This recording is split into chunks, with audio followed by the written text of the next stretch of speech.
There will come a time in every life when comfort fades and challenges rise.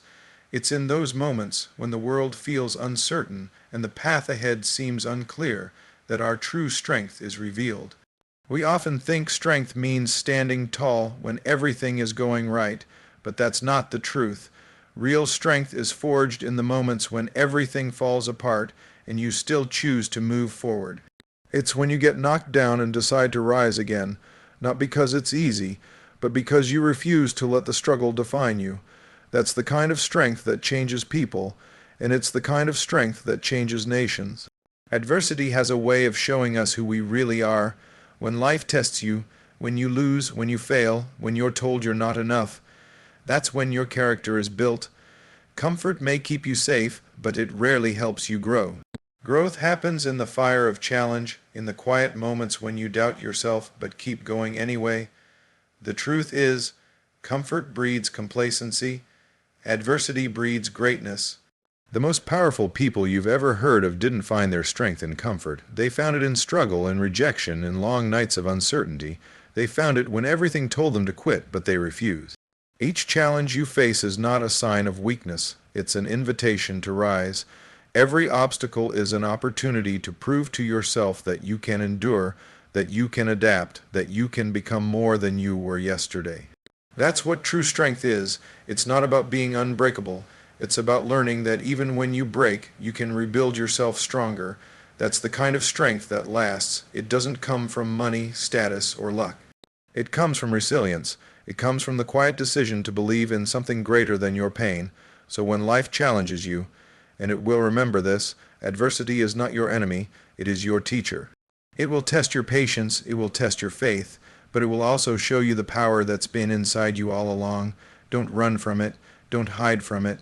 Let it mold you, sharpen you, prepare you. Because comfort may make you feel safe, but only struggle can make you strong. Only through the storms of life do we learn how to stand in the sun. The next time life gets hard, don't ask, why me? Ask instead, what is this trying to teach me? Because within every hardship lies a hidden strength, and within every moment of pain lies the beginning of transformation. That is where true power begins, not in ease, not in comfort, but in the courage to face adversity and rise anyway. Change doesn't start in a government office, or a boardroom, or even on a stage.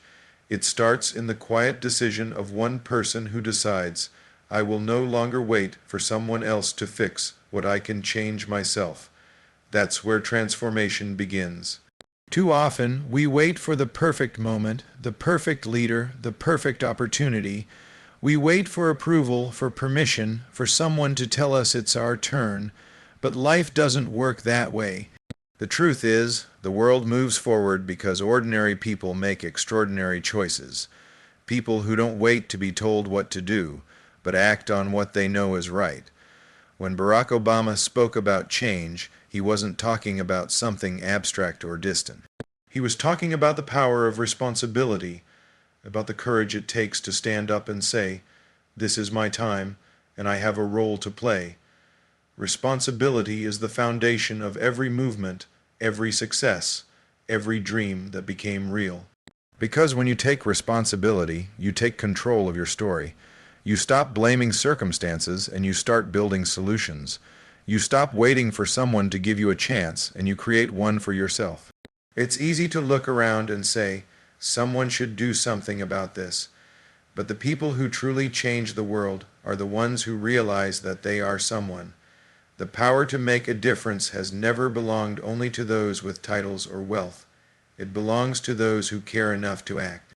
Whether it's in your home, your school, your community, or your country, change begins when you decide that the future is your responsibility, not someone else's job. When you take responsibility, you unlock a force inside you that no obstacle can stop. You begin to see solutions instead of excuses. You stop waiting for luck and you start creating progress. Every breakthrough in history, from justice movements to scientific discoveries, was born from this spirit of responsibility. Someone somewhere decided they were done waiting, done watching, done depending on others to define what was possible. In your own life, this means something simple yet powerful. Stop waiting for permission to be great. Stop waiting for others to believe in you before you start believing in yourself. The moment you take responsibility for your dreams, your growth, and your choices, the world begins to shift around you. That's not just motivation, that's truth. You may not have control over everything that happens to you, but you always have control over how you respond. So the next time you're tempted to wait for the right moment, remember this: the right moment is now. The right person is you. Don't wait for permission to change your life. Decide, act, lead, because real change doesn't wait. It begins the moment you take responsibility for your own story.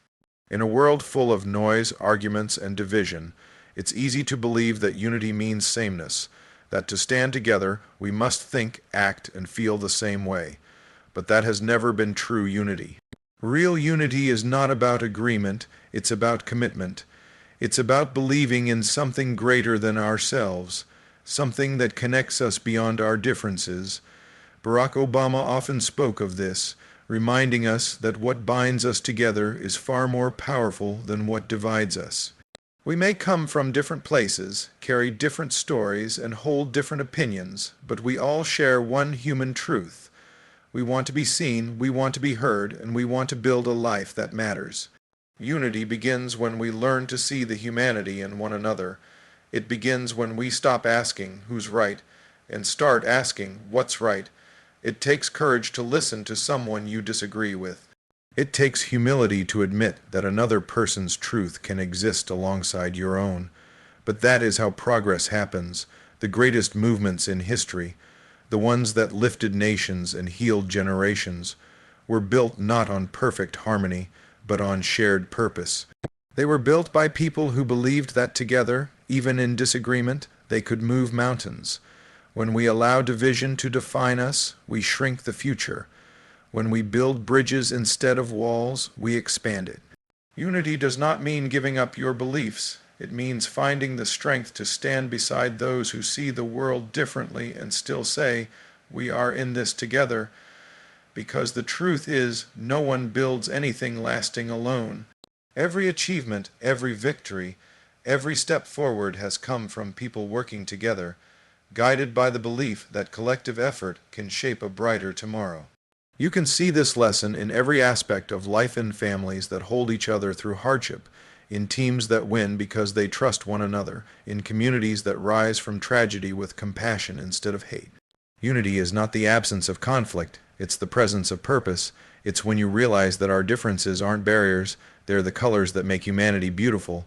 So in 2025 and beyond, we must remember, unity isn't about uniformity. It's about empathy, respect, and vision.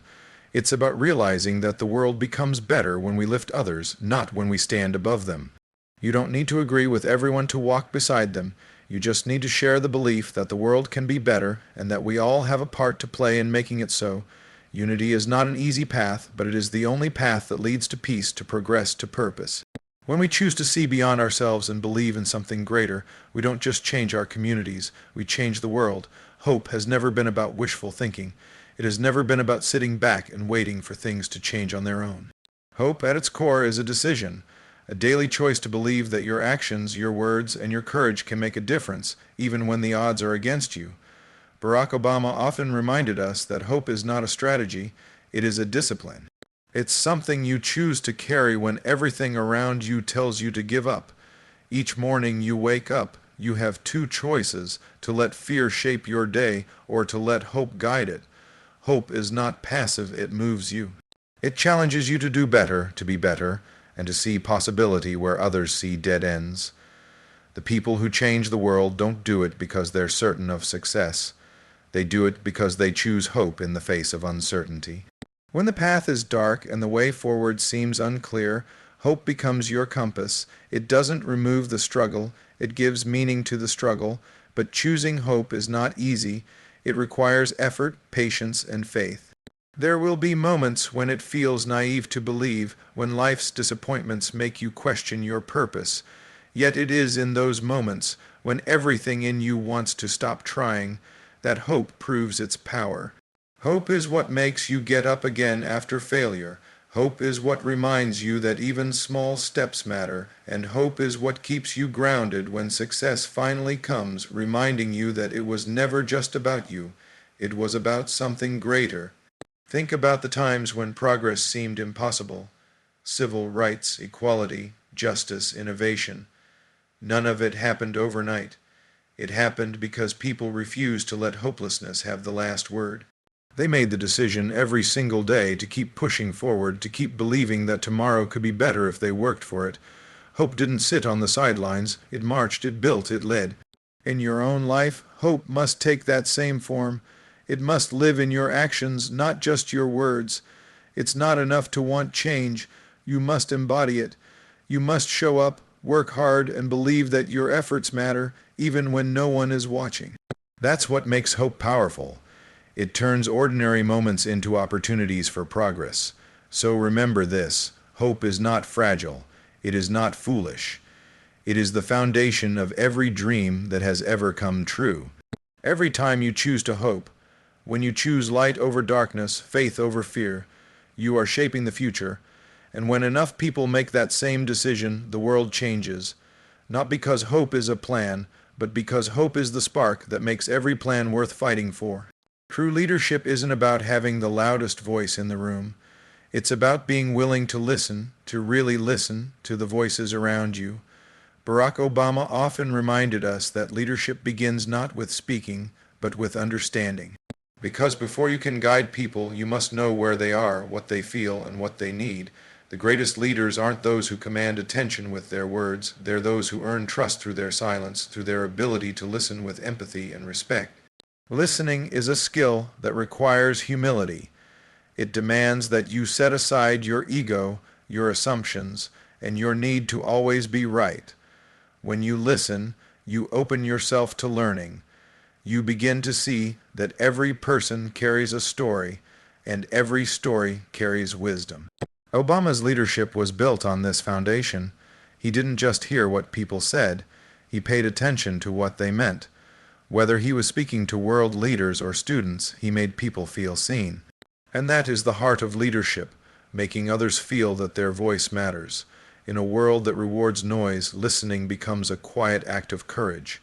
It means slowing down when everything around you is rushing forward. It means resisting the urge to speak before you understand.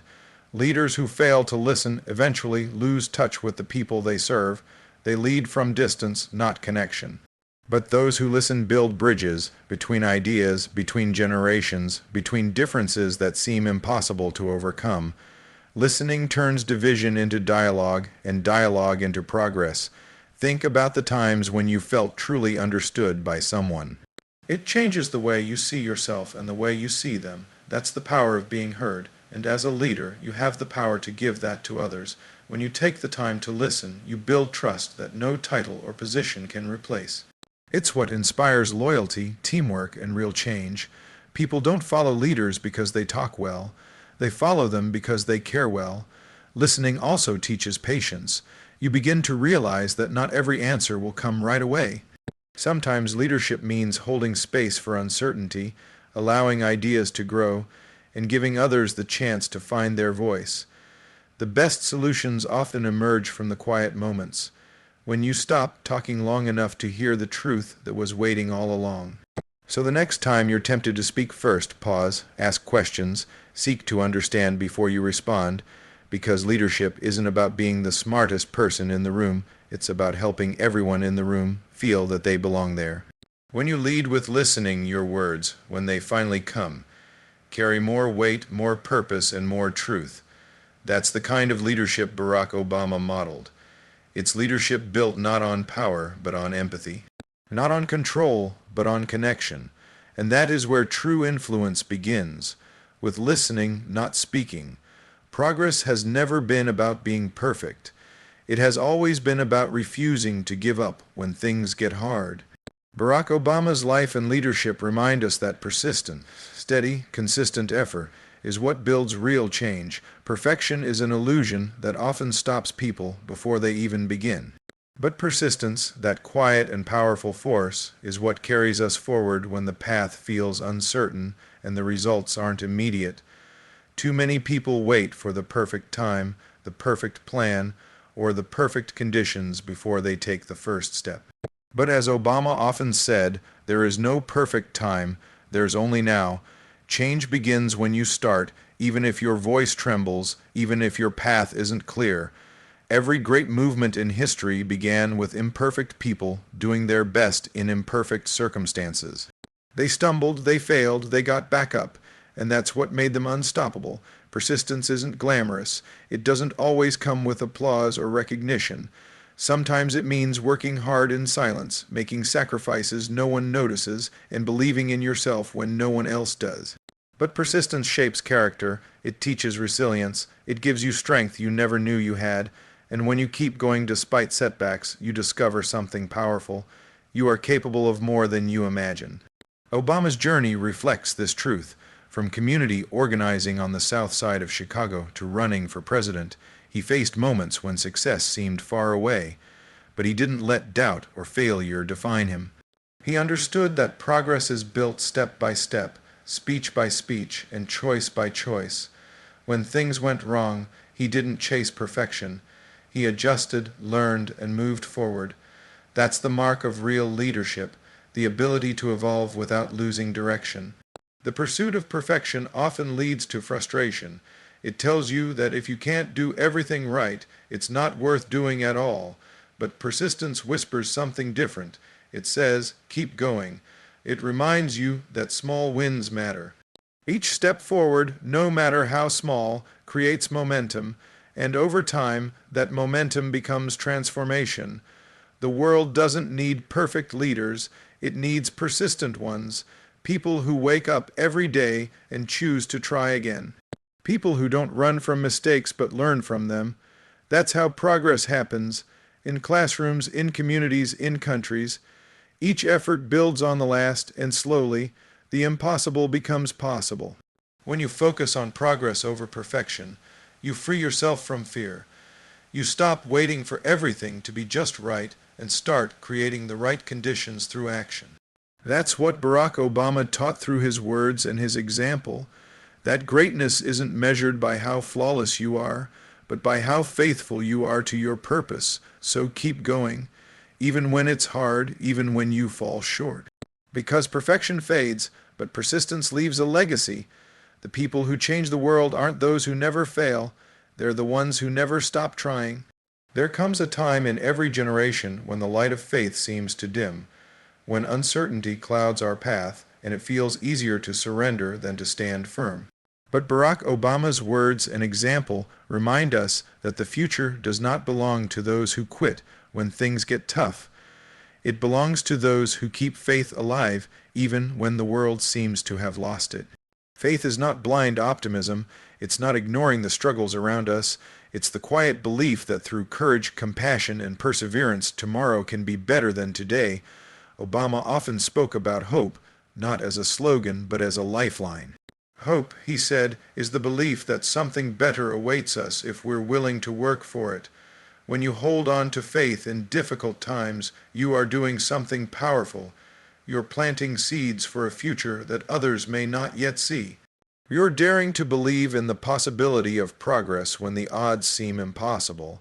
And that belief, that conviction, has changed the world time and time again. Every great movement in history has been led by people who refused to let their faith die. From civil rights activists marching in the streets to teachers shaping young minds in underfunded schools, from leaders taking unpopular stands to everyday citizens choosing honesty over comfort, progress has always depended on people who kept believing when everyone else gave up. They didn't have all the answers. They faced setbacks and failures, but they held on to faith that their efforts mattered, that the work they were doing would echo far beyond their own time. Faith is not a passive state, it's active. It demands work, sacrifice, and the courage to dream. Obama's message has always been clear. You can't wait for hope. You have to build it. You have to show up even when you're tired. You have to speak truth, even when your voice shakes. You have to trust that small acts of courage can create waves of change that reach places you'll never see. There will be moments when doubt will whisper that it's easier to stop trying. When your plans fall apart, when the world feels divided, when progress seems too slow, those are the moments that test your faith. But if you can keep believing, keep striving, keep your purpose alive, you become part of something much larger than yourself. You become a guardian of the future. The truth is, every generation inherits both challenges and opportunities, and the question isn't whether the future will be easy, it's whether we'll meet it with faith or fear. Barack Obama taught that the most powerful thing you can do is choose faith, because faith doesn't mean you know exactly how things will work out. It means you trust that your effort matters, that light will return, and that change is still possible. So when everyone else gives up, don't keep faith alive, because the future has always belonged to those who do.